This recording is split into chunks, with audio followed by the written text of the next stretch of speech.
Can you explain your anticipated debt and equity financing structure and the level of commitments that you have, and what those financing sources will require to finalize their commitments? Sure. So to start, I think it mentioned, sort of answering your last question first, a lot of folks, when you talk to them about financing this, say, you need to have something under control, and you need to have land under agreement in some way to be able to have a real serious conversation. And people have said, Bob Kraft couldn't build in Greater Boston. The Red Sox couldn't move their stadium in Greater Boston. It's very challenging to get a stadium built here. So, get yourself a piece of land that you have some designation on, and then in terms of actual commitments.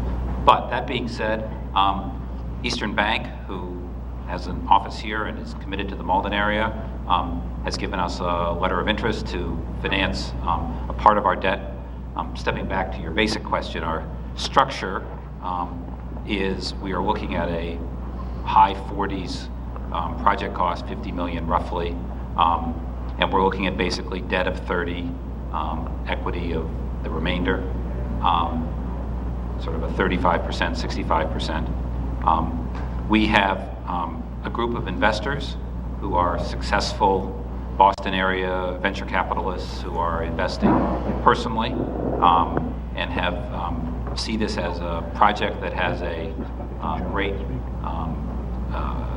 return from a community perspective, and also is something that one can make some nice money on. It's not venture capital returns, but a nice return on if we're able to meet the projections we have. And we see,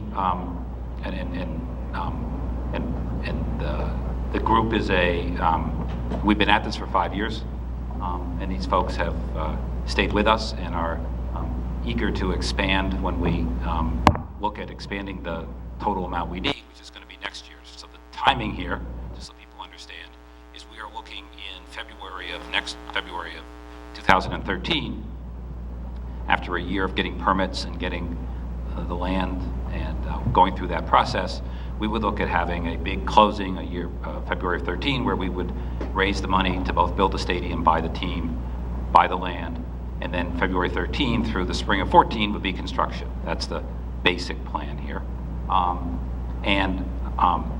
We're looking at on the debt side, both Eastern Bank, as I said, has submitted, and it's attached in our response to the proposal, a letter of interest to do half of the debt piece.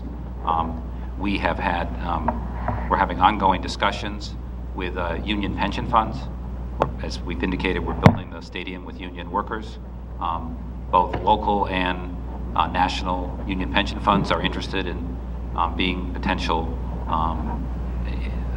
debt holders, lending us money, potentially equity, but certainly on the debt side. And we're working with union folks in both Washington and here on that piece. I think we have a truly great group of investors who have done very well in their other businesses, and they see this as something that is great for the community.